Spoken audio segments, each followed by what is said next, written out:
उत्तराखंड देख रहे हैं आप, मैं हूं आपके साथ चविश कात्री। दिसंबर में प्रस्तावित ग्लोबल इन्वेस्टर समिट की तैयारियों में प्रदेश सरकार पूरी तरह से जुट गई है। ग्लोबल इन्वेस्टर समिट को लेकर मुख्यमंत्री पुष्कर सिंह धामी का कहना है कि राज्य के लिए ये बहुत बड़ा अवसर पर है। सरकार इस समिट के माध्यम से निवेश बढ़ाने के साथ ही युवाओं को रोजगार देगी। इस दिशा में सरकार निरंतर प्रयास कर रही है।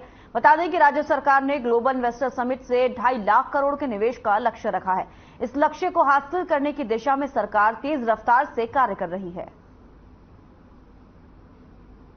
हम लोग पूरी तरह से उत्तराखंड राज्य के हित में, यहाँ के रोजगार के लिए, यहाँ के निवेश के लिए लोगों की बहुत संभावनाएं हमारे सामने आई हैं। बहुत सारे उनके प्रस्ताव आए हैं।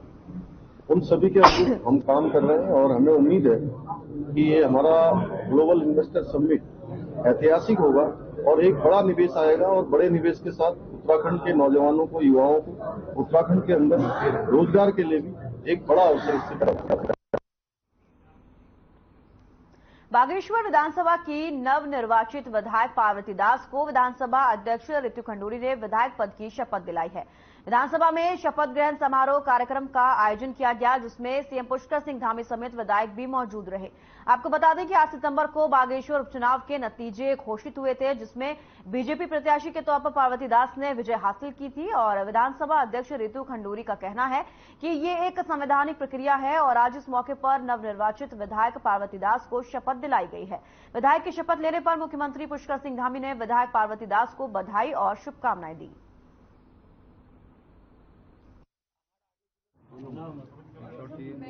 बागेश्वर क्षेत्र की महान जनता को धन्यवाद करना चाहता हूं, उनका आभार व्यक्त करना चाहता हूं कि उन्होंने पहली बार बागेश्वर के इतिहास में एक महिला को वहां का विधायक चुना है, अपना प्रतिनिधि चुना है और हमारे देश के यशस्वी प्रधानमंत्री मोदी जी के नेतृत्व में नारी शक्ति बंधन विधेयक जो देश के अंदर पास हुआ है, महिला शक्ति के उत्थान के लिए लाया गया है।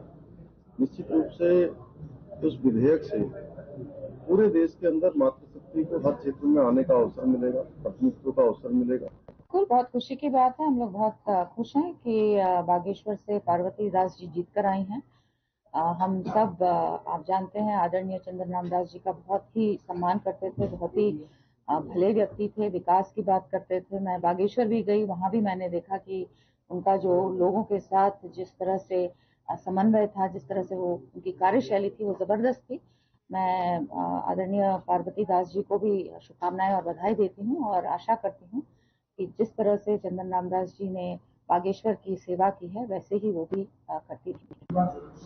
मैं धन्यवाद करूंगी आज अपने मुख्यमंत्री जी और विधानसभा अध्यक्ष हमारी दीदी खंडूरी जी ने, और अब मंत्री जी के जो भी कार्य होंगे उनको पूर्ण करने की पूरी कोशिश करूंगी।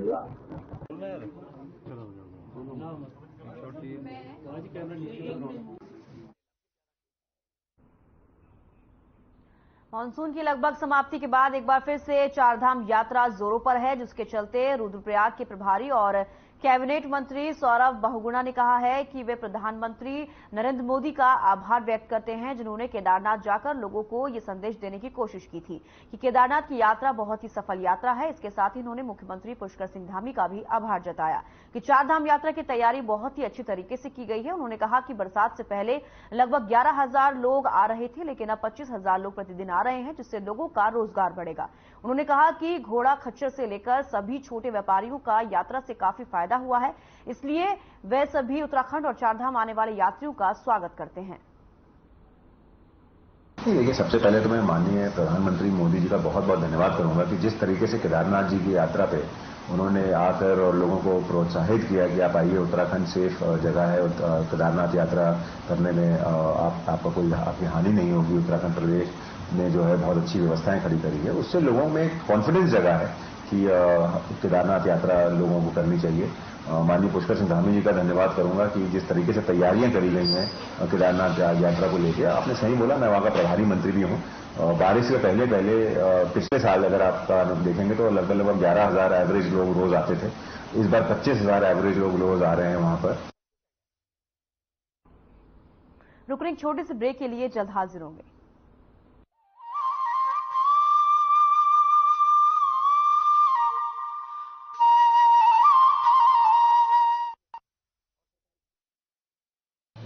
डेंगू से बचने के लिए जरूरी है आसपास पानी जमा ना होने दें। डेंगू से बचाव करना है तो याद रखिए ये सारी बातें। डेंगू के मच्छर साफ पानी में पनपते हैं, इसलिए अपने आसपास पानी जमा नहीं होने देना है और रखनी है साफ सफाई। पानी की टंकी व जल संचय के बर्तनों को रखना है ढककर। सभी गुलदस्तों, गमलों, पानी के बर्तनों, कूलर का पानी सप्ताह में एक बार पूरी तरह से खाली कर दें और सुखाकर फिर से पानी भरें। प्रयोग में न आने वाले खाली बर्तन, बोतल, डब्बे, टायर, नारियल के खोल जैसी चीजें इधर उधर ना फेंके। इनमें जमा हो सकता है बारिश का पानी और पनप सकते हैं डेंगू के मच्छर। मच्छरों से बचने के लिए ऐसे कपड़े पहने जो शरीर को ज्यादा से ज्यादा ढके। मच्छरदानी का इस्तेमाल करें। बिना चिकित्सकीय सलाह के कोई भी दवा न ले। नमस्कार।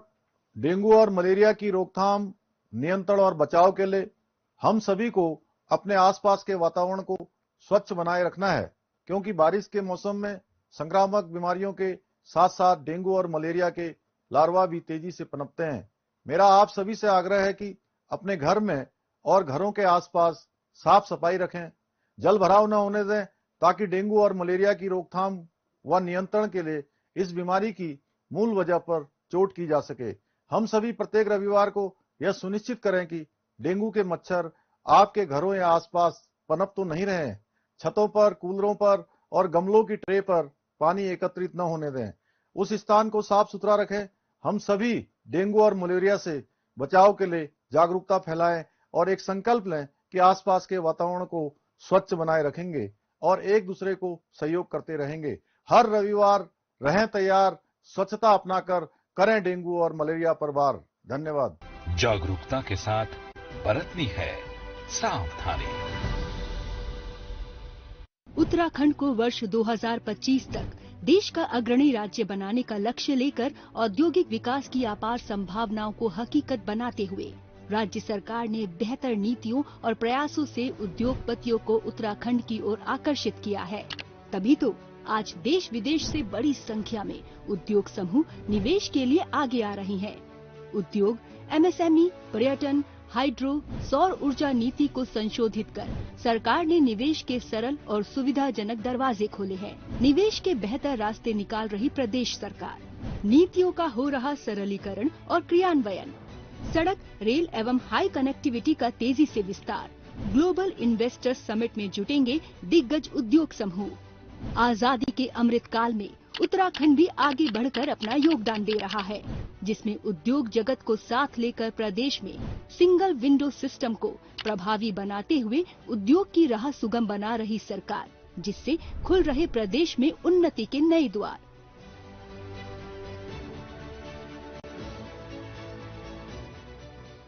प्रदेश में निवेश की संभावनाओं को बढ़ाने और राज्य में अधिक निवेशकों को आकर्षित करने के लिए ग्लोबल इन्वेस्टर्स समिट का आयोजन इसी दिशा में एक ऐतिहासिक अवसर बनेगा, जो राज्य में पर्यटन, उद्योग, आईटी, स्वास्थ्य, उच्च शिक्षा एवं अन्य विभिन्न क्षेत्रों में राज्य में निवेश की ऊंची उड़ान भरेगा। इसी दिशा में उद्यमियों के साथ सरकार ने सशक्त उत्तराखंड मिशन लॉन्च करने और अगले 5 वर्षों में राज्य की जीएसडीपी को दुगना करने का लक्ष्य सामने रखा है। इस लक्ष्य को हासिल करने के लिए उत्तराखंड ग्लोबल इन्वेस्टर्स समिट 2023 का आयोजन उत्तराखंड के समग्र विकास की दिशा में है एक मजबूत कदम। चहुमुखी सुविधाओं का तेजी से हो रहा विस्तार, औद्योगिक जगत को आकर्षित कर रही सरकार।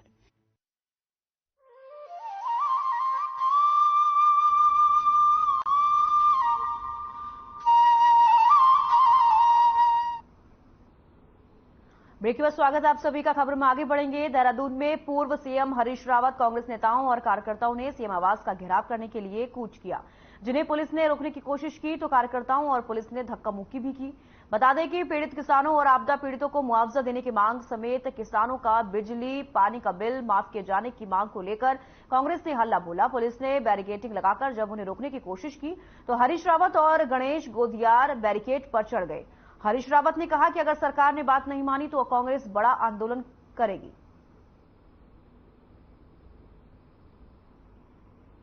गन्ने का मुआवजा देना चाहिए। मैं ज्यादा कहते हैं आप सब। ये गूंगी बहरी सरकार है।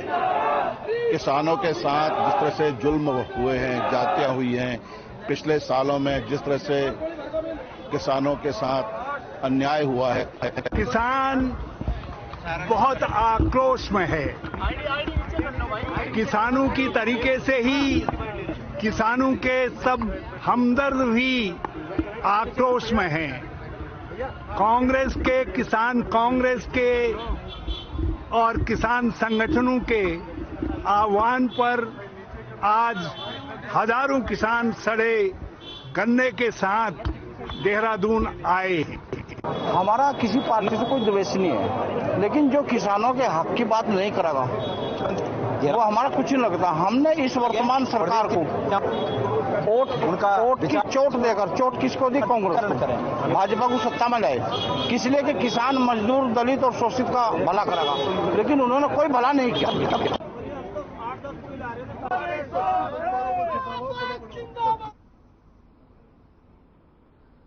खबर जसपुर से है, जहां निकाय चुनाव को लेकर शहरी विकास विभाग अपने तैयारी में जुटने लगी है। जयपुर नगर क्षेत्र में भी पालिका पद के प्रत्याशी जनता में अपनी रहनुमाई का दावा पेश कर रहे हैं। वहीं इसी कड़ी में समाजसेवी नौशाद सम्राट ने नगर के एक निजी चिकित्सालय सेवा अस्पताल द्वारा एक बैंकेट हॉल में निःशुल्क चिकित्सा शिविर व निःशुल्क आयुष्मान कार्ड बनवाने का कैंप का आयोजन किया, जिसमें काफी संख्या में लोग मौजूद रहे।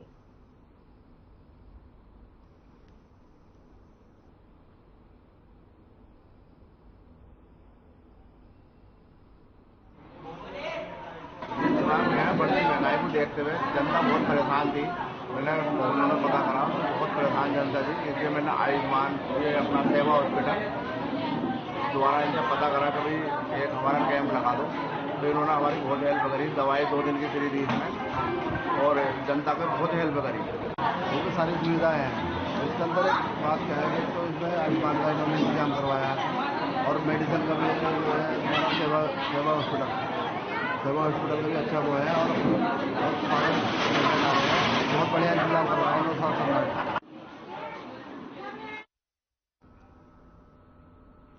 देहरादून में एक निजी आवास में मस्जिद खोलने की शिकायत के मामले पर एमडीडीए वीसी बंशीधर तिवारी ने कहा है कि इस मामले में पहले भी सीलिंग के आदेश जारी किए गए थे। उन्होंने कहा कि इस बार इस बारे में एक शपथ पत्र दिया गया था कि उक्त व्यक्ति दोबारा उसको रेजिडेंशियल प्रॉपर्टी बना देगा, लेकिन ऐसा नहीं किया गया। बता दें कि जहां बाहर से लोग जाकर नमाज पढ़ रहे थे, जिस पर स्थानीय लोगों द्वारा शिकायत दर्ज कराई। इसके बाद एमडीए द्वारा सील करने की कार्रवाई को अंजाम दिया गया। उन्होंने कहा कि एमडीडीए को अगर ऐसी भविष्य में शिकायत मिलेगी तो उन पर जरूर कार्रवाई होगी।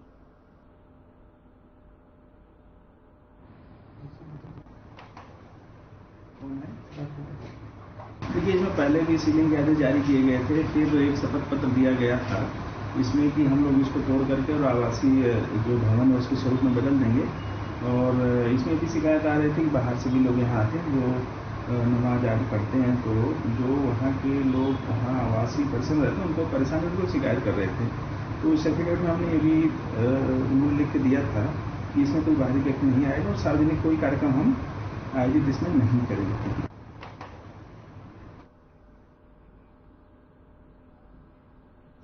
देहरादून के बसंत विहार क्षेत्र में वाडिया इंस्टीट्यूट के पास एक गैराज में आग लग गई। हालांकि आग लगने के बाद कोई बड़ी घटना होने से बाल बाल बच गई। बता दें कि आग लगने की सूचना मिलने पर 2 ओएनजीसी और 1 दमकल विभाग की गाड़ी मौके पर पहुंची, जिसके बाद कड़ी मशक्कत के बाद आग पर काबू पाया गया। वहीं आग लगने के कारणों का पता नहीं लग पाया है। फिलहाल मौके पर पहुंची पुलिस जांच में जुटी है।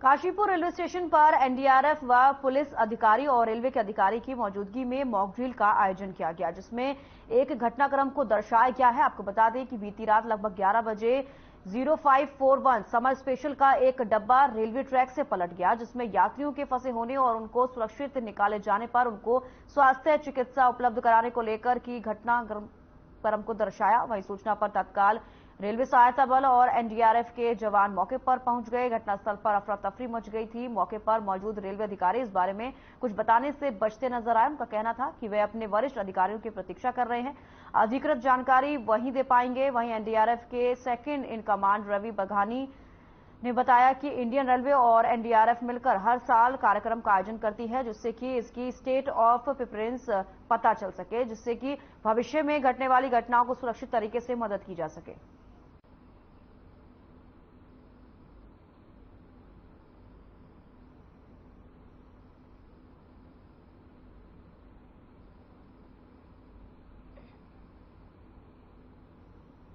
देखिए, इंडियन रेलवे और एनडीआरएफ हर साल लगभग अपने सभी वल्नरेबल लोकेशंस या सभी लोकेशन पे स्टेट ऑफ प्रिपेयर्डनेस चेक करने के लिए मॉक ड्रिल का आयोजन किया जाता है, जो कि जनरली ज्वाइंट मॉक एक्सरसाइज होती है। Joint means NDRF, SDRF, state, railway सभी डिपार्टमेंट्स में होते हैं। इस साल भी 2023-24 के लिए रेलवे बोर्ड और एनडीआरएफ ने देश के लगभग 54 डिविजन्स में 54 लोकेशंस हैं जिनमें ये एक्सरसाइज प्लान की है। और नॉर्थ ईस्टर्न रेलवे के डिवीजन इज्जत नगर में यहाँ काशीपुर जंक्शन को सेलेक्ट किया गया है। तो इसी के क्रम में 11 सितंबर को कोऑर्डिनेशन मीटिंग हुई थी। कल 21 को इस एक्सरसाइज की तैयारियों के सिलसिले में टेबल टॉप एक्सरसाइज हुई थी और आज एक्चुअल मॉक एक्सरसाइज अभी आपके सामने चल रही है। ये बेसिक मॉक ड्रिल थी, लेकिन इसको हमने एक्चुअलाइज करने की कोशिश करी और स्टेशन मास्टर का 10:44 पे हमारी स्टेट पुलिस की है, जैसे एसडीआरएफ हो गई, हमारी फायर की टीम हो गई, थाने चौक जो पहुंच गए, लाइन की फोर्स को तत्काल यहाँ पर मोबिलाइज किया गया। इसके अतिरिक्त जो लोकल में जितने अस्पताल हैं, थाने चौकों की वजह से तत्काल उनको सूचना दी गई कि आप तत्काल यहाँ पर मोबिलाइज कीजिए।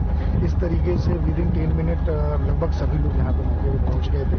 और बेसिकली इसका उद्देश्य यही है कि अगर इस तरीके का कोई हादसा या कोई हजारदस हो जाता है तो ऐसी स्थिति में आपसी कैसे कोऑर्डिनेशन हो, किस तरीके से हमारा रिस्पांस टाइम ठीक हो और कम से कम समय में हम रेस्क्यू करके जो भी लोग इस तरह के हादसे का शिकार हो उनको बचा सकें, उनको सेव कर सकें। तो उसी के क्रम में आज ये था और कुल मिला के ये भी था कि आपसी कोऑर्डिनेशन को, अपने रिस्पांस टाइम को, अपने रिसोर्स को, अपने मैन पावर को और हर चीज के कोऑर्डिनेशन को चेक करना, उसी क्रम में आज ये आयोजित किया और उसी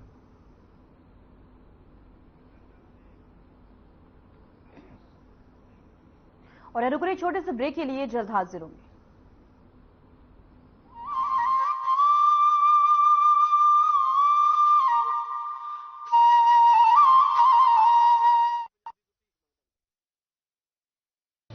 डेंगू से बचने के लिए जरूरी है आसपास पानी जमा ना होने दें। डेंगू से बचाव करना है तो याद रखिए ये सारी बातें। डेंगू के मच्छर साफ पानी में पनपते हैं, इसलिए अपने आसपास पानी जमा नहीं होने देना है और रखनी है साफ सफाई। पानी की टंकी व जल संचय के बर्तनों को रखना है ढककर। सभी गुलदस्तों, गमलों, पानी के बर्तनों, कूलर का पानी सप्ताह में एक बार पूरी तरह से खाली कर दें और सुखाकर फिर से पानी भरें। प्रयोग में न आने वाले खाली बर्तन, बोतल, डब्बे, टायर, नारियल के खोल जैसी चीजें इधर उधर न फेंके। इनमें जमा हो सकता है बारिश का पानी और पनप सकते हैं डेंगू के मच्छर। मच्छरों से बचने के लिए ऐसे कपड़े पहने जो शरीर को ज्यादा से ज्यादा ढके। मच्छरदानी का इस्तेमाल करें। बिना चिकित्सकीय सलाह के कोई भी दवा न ले। नमस्कार। डेंगू और मलेरिया की रोकथाम, नियंत्रण और बचाव के लिए हम सभी को अपने आसपास के वातावरण को स्वच्छ बनाए रखना है, क्योंकि बारिश के मौसम में संक्रामक बीमारियों के साथ साथ डेंगू और मलेरिया के लार्वा भी तेजी से पनपते हैं। मेरा आप सभी से आग्रह है कि अपने घर में और घरों के आसपास साफ सफाई रखें, जल भराव न होने दें, ताकि डेंगू और मलेरिया की रोकथाम व नियंत्रण के लिए इस बीमारी की मूल वजह पर चोट की जा सके। हम सभी प्रत्येक रविवार को यह सुनिश्चित करें कि डेंगू के मच्छर आपके घरों या आसपास पनप तो नहीं रहे। छतों पर, कूलरों पर और गमलों की ट्रे पर पानी एकत्रित न होने दें। उस स्थान को साफ सुथरा रखें, फैलाएं और एक संकल्प लें कि आसपास के वातावरण को स्वच्छ बनाए रखेंगे और एक दूसरे को सहयोग करते रहेंगे। हर रविवार रहें तैयार, स्वच्छता अपनाकर करें डेंगू और मलेरिया पर वार। धन्यवाद। जागरूकता के साथ बरतनी है सावधानी।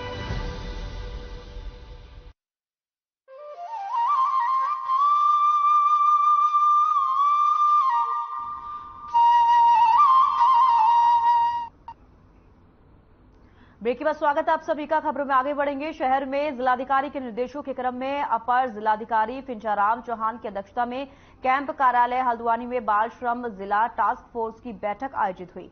बैठक में श्रम अधिकारी पूनम कांडपाल ने बताया कि बाल और किशोर श्रम के अंतर्गत 239 निरीक्षण किए गए, जिसमें 1 बाल श्रमिक, 9 किशोर श्रमिक पाए गए हैं और 3 लोगों के खिलाफ एफआईआर दर्ज की गई है, जो न्यायालय में विचाराधीन है। बता दें कि अपर जिलाधिकारी ने श्रम अधिकारी को निर्देश दिए हैं कि जागरूकता के तहत बाल श्रम रोकथाम से संबंधित जानकारी आम जनमानस को भी दी जाए और पैम्पलेट और स्टिकर के माध्यम से व्यापक प्रचार प्रसार भी सुनिश्चित किया जाए।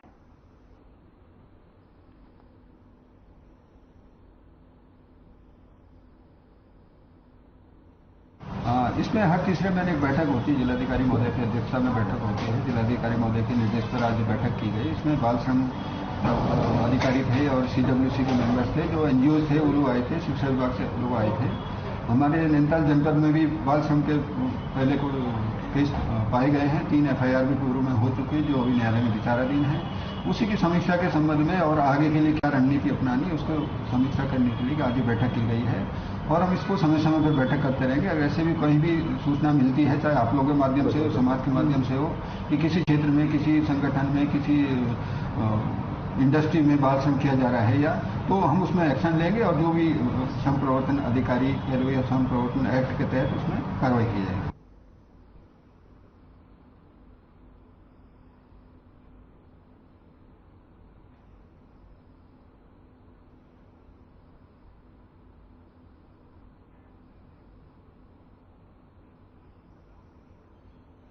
दिनेशपुर के उदयनगर गांव राजकीय प्राथमिक विद्यालय में अध्यापक द्वारा छात्रों के साथ अश्लीलता करने पर ग्रामीण भड़क गए।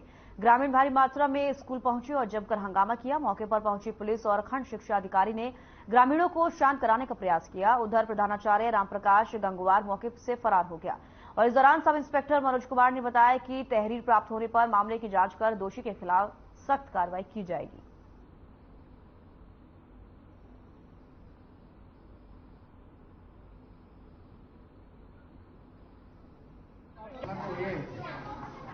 आज इस विद्यालय के बारे में मुझे भी जानकारी हुई कि शिक्षक द्वारा कुछ बच्चियों के साथ और गांव के कुछ और महिलाओं के साथ अभद्रता की गई है। तो आकर के बच्चों से बात की है, भोजन माताओं से बात की है। प्रथम दृष्टया ऐसा प्रतीत हो रहा है कि शिक्षक द्वारा गलत बर्ताव किया गया है, अभद्रता की। उसकी माँ मेरे पास आई, वो अपने बच्चे को लेकर स्कूल आ रही थी। जब स्कूल आई तो आने के बाद देखा कि स्कूल बंद हो चुका था। तो हमारे गांव में अध्यक्ष जी जो है, गांव स्कूल की तरफ से अध्यक्ष जो बनाते हैं, उनके पास गए, जाके सबके सामने बोला। फिर मेरे पास गए, मैं उस लड़की ने जो बोला, मैंने कहा बेटा आप डरो मत, क्या हुआ आप बोलो। तो उसने सारा चीज मुझे बताया कि 6 महीने से मेरे को परेशान कर रहा है और मेरे को नहीं, बच्चे को भी परेशान करता है।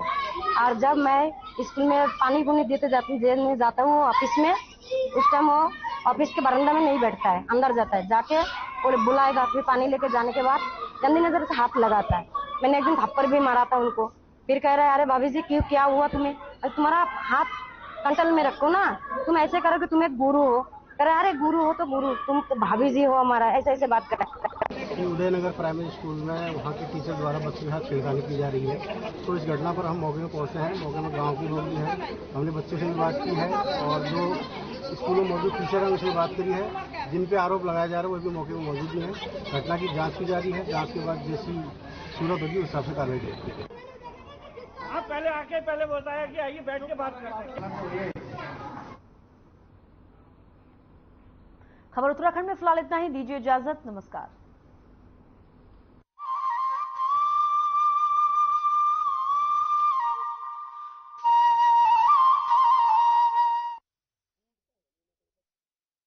उत्तराखंड को वर्ष 2025 तक देश का अग्रणी